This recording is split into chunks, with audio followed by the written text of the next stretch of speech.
guys, how are we doing? Welcome back to my channel. My name is Sam, and I thought for celebrating Banned Book Weeks this year, 2025, I would kind of give you some history lessons on book banning, seeing as it is ever so prevalent. Book Banned Week is a week-long event from October 5th to October 11th this year. A week of bringing attention to book bans, maybe reading some, just sharing, information and whatnot. And so I thought it would be fun. Well, I thought it would be informative not only for myself, but maybe for everybody else to have a little history lesson on the book bannings of the times of the world. I have behind me a really janky timeline.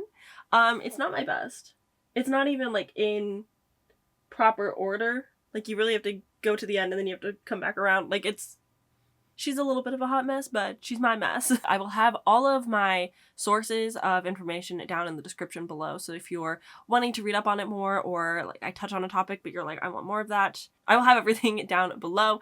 This timeline behind me is not everything, obviously. I did think about for a brief period, I was like, what if I made a Canva whiteboard of every single book ban from all these? I don't have that kind of time or energy in me, so I don't know what I was thinking with that, but this specific timeline comes from the Freedom to Read. They had like a list of book bans and like some of the reasonings, so I was like, I'll just use that as my little backdrop. Let's first have a little bit of a vocabulary lesson. Let's talk about what definitions mean, because I think often when we have conversations that are a little bit hard, some people try to spin definitions, and obviously words evolve and change over time, but at the end of the day, words have meanings, and if you're using the meanings, it's a lot easier to effectively communicate. PEN America defines a school book ban as any action taken against a book based on its content as a result of a parent administrative decisions or in response to direct or threatened action by lawmakers or other governmental officials that leads to a previously accessible book being either completely removed from availability to students, or where access to a book is restricted or diminished either temporarily or permanently. And then there's also a soft censorship, which is basically bookstore, your library, whatever. So basically, if you see a new release comes out, you might not buy it because it's written by a queer or author of color, and you go, oh, that might just cause more issues down the road, so you're just gonna choose not to pick that up and have it accessible to your community because you're worried about the retaliation instead, which is its own form of restriction.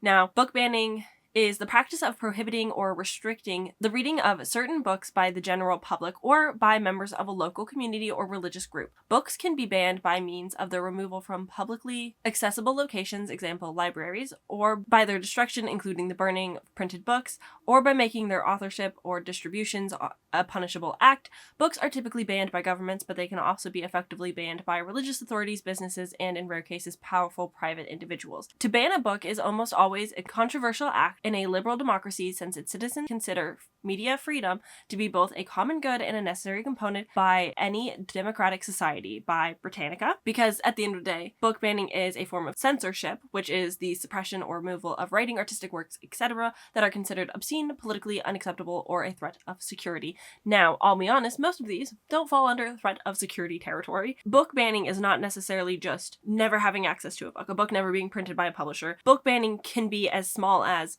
a library not giving the option to students to read it. That is boiled down what book banning is. If you are challenging a book because you don't like the contents in it, you are trying to ban a book. Fair and simple. Definitions out of the way, let's chat about the first instance in history that we know of. And it starts all the way back at 259 to 210 BC, the Chinese Emperor Shi Huangdi, who is said to have buried alive 460 Confucianist scholars to control the writing of history in his time. In 2012 BC, he burned all the books in his kingdom, retaining a single copy of each book for the royal library, and those were destroyed before his death as well. He basically was aiming for all of the previous history to be destroyed so that history would start with him. So in some ways, it kind of has. We start the history of book banning with him. Books that he excluded from the burnings and whatever were on like agriculture and medicine, and also like apparently divination, which to me, maybe it means something different, but to me I'm like, witchcraft? That doesn't, why would you keep those? Then we continue on to 640 with the Library of Alexandria in Egypt, where the Caliph Omar had burned all 200,000 copies of books, to which he said, and I quote, "If these writings of the Greeks agree with the book of God, they are useless and need not be preserved. If they disagree, they are pernicious and ought to be destroyed." In burning the books, he provided 6 months worth of warm city baths to his people because they burned so many books. And then we can move on to 1616 to 1642 with Galileo's theories on the solar system, which were banned by, guess, the Catholic Church. A common occurrence. Popes don't like books. What can we say? Galileo had the theory of the universe, was sentenced to jail because of his theories, and died at the age of 70, and his widow agreed to burn the remaining manuscripts that he had. And then we bounce forward even more so. You can barely tell. This is a very bad way of showing you things. We have 1859, Charles Darwin's Origin of Species, which was published and outlining the theory of evolution. Hot topic, I know. The book was banned from the Library of Trinity College, Cambridge, where Darwin had been a student, and in 1925, Tennessee banned the teachings of the theory of evolution, and it remained in law until 1967. Based off just like these very few snippets. Again, like you can see there was way more. We've got a poet, we've got Shakespeare, a lot of Shakespeare. He's not very liked. He gets banned a lot. But often when you see these stories in history especially, who's doing the bannings? It's kings, it's queens, it's emperors, it's people in high power of government, or it's the Pope and other religious members of the different churches. Often it is because of how somebody's represented, a different of religious beliefs or a different in like theories, like we talked about the solar system, evolution. And so that is commonly in history how things got banned. But as we've progressed through time, that does seem to change a little bit, and it kind of becomes less government force and just more religious force, but still has very, close ties together. The very first instance of book banning in the United States of America. Hi, I'm American, if you couldn't tell, so that's why I thought it helped to be a little bit American focused, but the first book to be banned in America, the Puritans outlawed Thomas Morton's New English Canon. I actually didn't really think about how to pronounce that, but it was a book that was critical on the new colonization of New England and like building their society and how they were going about it. And that happened in Quincy, Massachusetts. And then another really big instance was in 1852 with Harriet Beecher Stowe's Uncle Tom's Cabin. This was originally published in like magazine snippets, kind of like Charles Dickens' The Pickwick Papers, like slowly released and then eventually was put into a book. This is a book that historians argue that this is the book that really ignited the Civil War to happen. It was pro-abolitionist and was the cause for a lot of debates around slavery. It honestly is what opened a lot of people's minds to being like, oh yeah, maybe slavery is bad, especially in the North, which is what caused, a lot of division because people were fighting amongst themselves about it. And then eventually, supposedly, this led to the Civil War. I don't necessarily think like a book itself, like on its own, could cause a war to happen, but I do think that it could be a boiling point of contention, of having more people become enlightened to these conversations and just having a little bit more knowledge on these topics. So this is said to be one of the first books on like a national scale in the United States to be banned. Very common when you're like looking at recent bans of more our generation and era. We see a lot of books being banned like state by state. It's very rare for all 50 states to come together to ban a book or to have, strong opinions on things. Nobody can agree on anything, basically. But back then, that was a really big thing.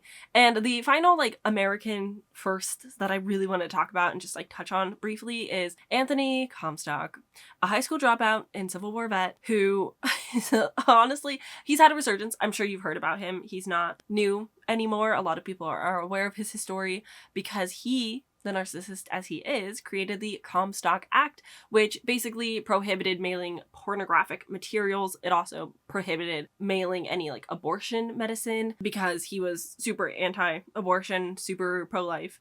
And honestly, crazy man, kind of fucked up. I have a whole article down below that kind of talks about like his life and things that he's done, how he was a dropout, how he joined things and killed a dog and became the crazy person that he was. But he single-handedly convinced Congress to enact this act. Comstock has been referenced in the Project 2025. He has been a big topic when talking about the Roe v. Wade being overturned and how a lot of abortions are seen as illegal, and how medicine also contributes to that, and how like you can kind of point back to the Comstock Act and it could make things really bad, makes things even somehow worse. So it is a concerning piece of history, but also it is crazy that like one man just like convinced Congress that this was like a good idea, and it's really made words difficult because it's kind of muddled meanings of things, and nobody can really agree on definitions of like what really was pornographic back then, and so a lot of things were just broad stroke banned and bad. So that was a really pivotal point in history. I almost think it's so fascinating. Oh, we move on to the good old 1933. So May of 1933, a bunch of students had gone around and decided that they were going to assist in the Nazi beliefs and were going to burn a bunch of books. They decided that they were going to do it on May 10th of 1933. They wanted to purify the German language and the literature, so they wanted to burn not only books by Jews or about Jewish intellectualism. I'm fine. But they were also banning books on like anything that was queer, anything that was, people of color. They were burning books that medical backing to it, like medical books on transitions, things like that. A lot of things kind of got thrown in. It was a very large sum of books. So May 3rd, 1933, the fire oaths were slogans that were to be read ritualistically during the book burning event, and speakers were instructed to read them out loud while tossing in specific books into the bonfires, and the oaths were explaining like why certain books were being burned. So like they had like reasoning behind it or whatever. But on May 10th, that is when a bunch of people came together and burned books. Technically, these were not like Nazis in the sense of they weren't a part of the political party. They were just students on campus who heavily aligned and agreed with the changes in policies. And this honestly is what pushed a lot of book bans forward. Anyways, back to May 10th. In Berlin, 40,000 people came together to hear German Minister of Public Enlightenment and Propaganda Josh Goebbels give a speech at the Opera Square, and he declared, "The era of extreme Jewish intellectualism is now at an end. The future of German man will not be just a man of books, but a man of character. It is to this end that we want to educate you, and thus you do well in this midnight hour to commit to the flames the evil spirit of the past." End quote. So nationalist students came together and burned upwards of 25,000 books that were un-German in spirit, and by the end of World War II, Nazi Germany had destroyed estimated 100 million books across occupied Europe. Other books included were anything that insulted the military, were Marxist or socialist in any capacity, any literature that was seen as immoral or indecent, or opposed the patriotic Germans. Death activist Helen Keller, whose work was burned in these fires, wrote an open letter to the German students saying, quote, "History has taught you nothing if you think you can kill ideas. Tyrants have tried to do that often before, and the ideas have risen up in their might and destroyed them.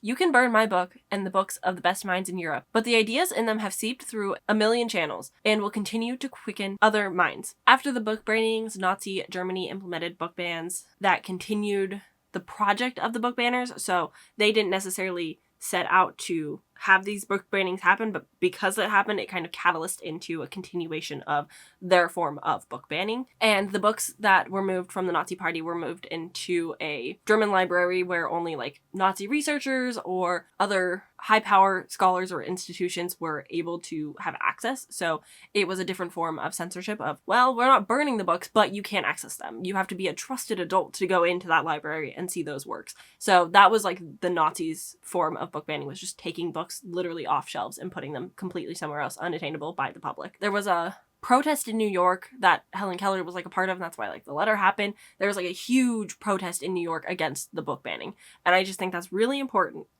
that people in America came together against the Nazis burning books and banning books, but for some reason people are not loud enough in speaking out about American government, American religious groups, American institutions of any kind banning books.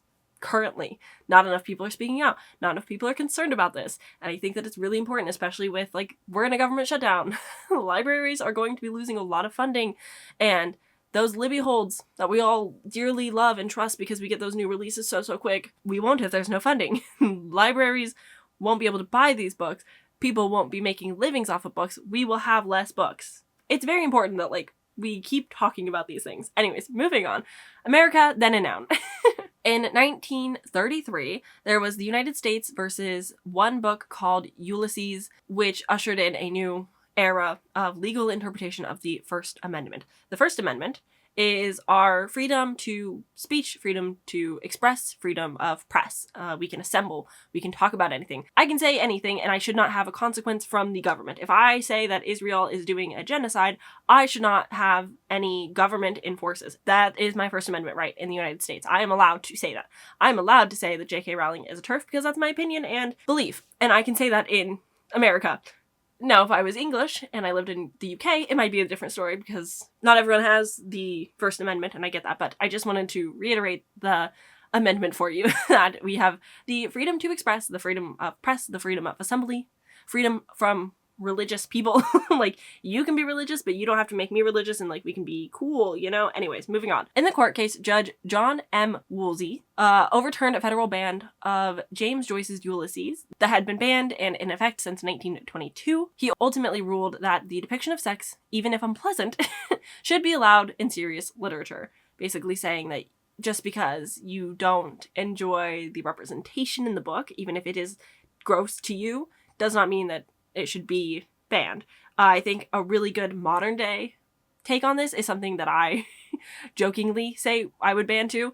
I would not actually. It is a joke, okay? But Toni Morrison's Bluest Eye is constantly banned because of the depictions of incest or the depictions of sexual assault. And that is, like, kind of the point of the book. Yeah, it is gross. It is disturbing. I wasn't able to finish it. It was too much for me. I was a little bit queasy with it. And it was very hard for me to stomach.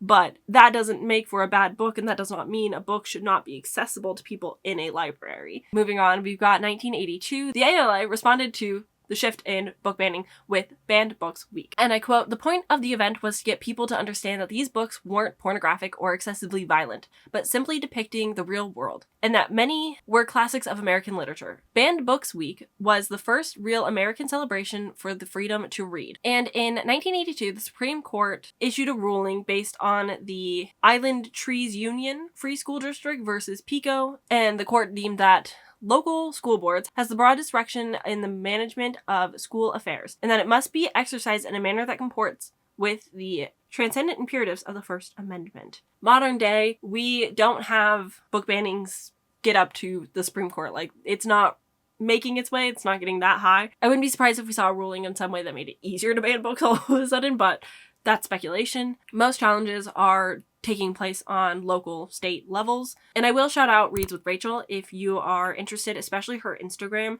where she's actively living in Florida and actively fighting real book banners on the weekly. Like, it is bizarre, but you can check her out. She talks about it quite a lot. I, a non-schools parent who just is a young girl who yaps on the internet, do not have the same stakes besides, like, I would like access to things in a library, but it's definitely more real for Rachel, who has kids in the public school system and is actively fighting book banners constantly, especially in the state of Florida.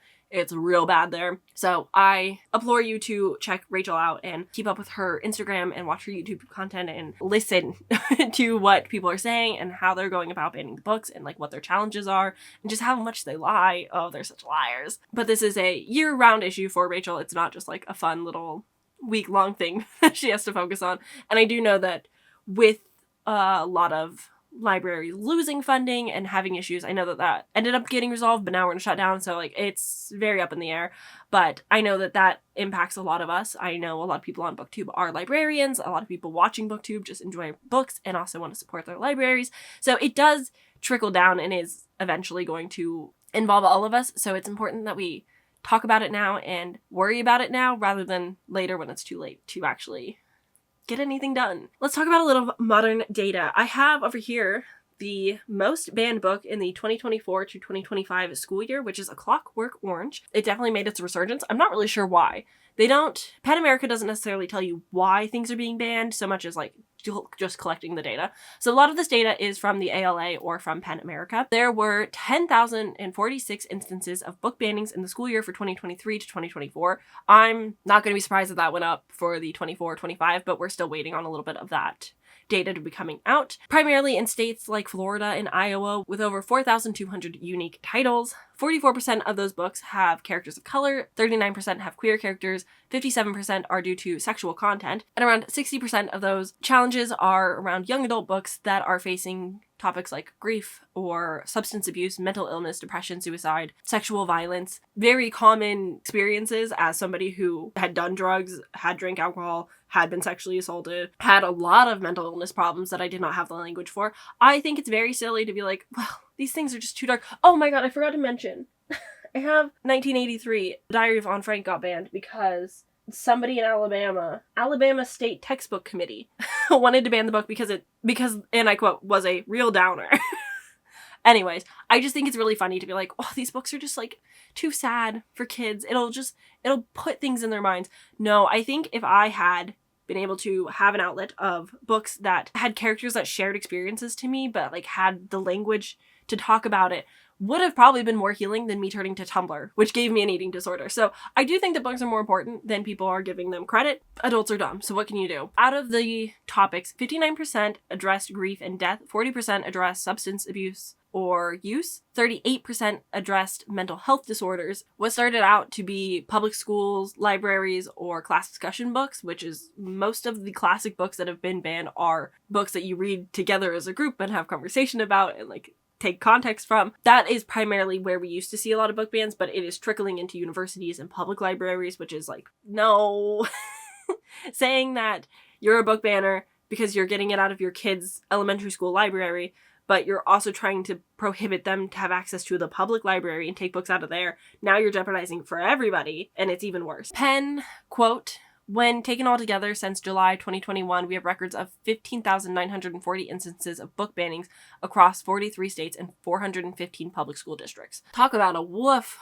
Some of the most banned books, which I think we're going to talk a little bit about more in my next book banning video, but I just want to shout out some of the really popular ones. Looking for Alaska, The Perks of Being a Wallflower, a bunch of books I've never heard of before, but like 13 Reasons Why, Crank, The Handmaid's Tale. She's right there. Behind me. She's behind me. You can't see her. But also like a lot of Ellen Hopkins. Ellen Hopkins is probably the most hated person by book banners. It's crazy. Sarah J. Maas has really risen in the book bans this year. But yeah, it does seem like Ellen Hopkins might be the most book banned author there is. And Florida is known to be the worst state for book banning. So I definitely say go, again, check out Reads with Rachel because woof. But I just wanted to have this little history lesson to kind of talk about like not only that it's still ongoing and still is a big issue that we should be talking about and bringing awareness to, but also looking at why people decide to ban a book. And often it comes down to differences in opinions, fear-mongering around the queer agenda, or concerns about critical race theory, which is a university level class being taught in elementary schools because a novel is written from a person of color and therefore talks about the racist experiences they've had. And that just cannot be America. We're not racist here.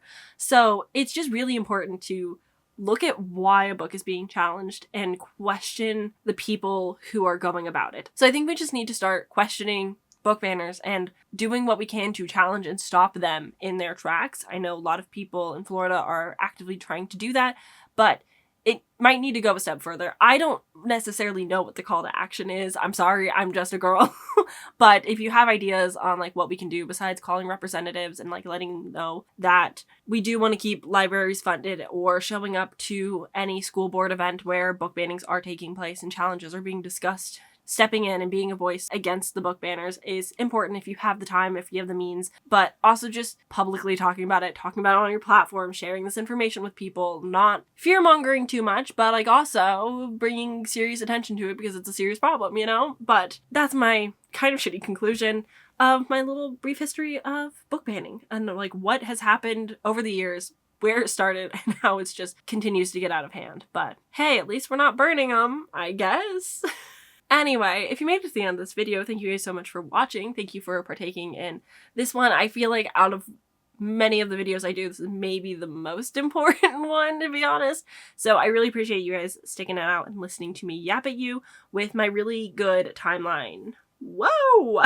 That's all from me. I will see you guys tomorrow for my booktuber trick-or-treat video, and then I will give you 2 more banned book videos alternating between trick-or-treat. So that's kind of my plan for this week, just to talk about some book bannings a little bit more and like bring awareness to the week. I will be giving you a reading vlog for some banned books on Thursday. That's my plan. So I will see you guys then. Thank you for watching. Thanks for hanging out. Bye!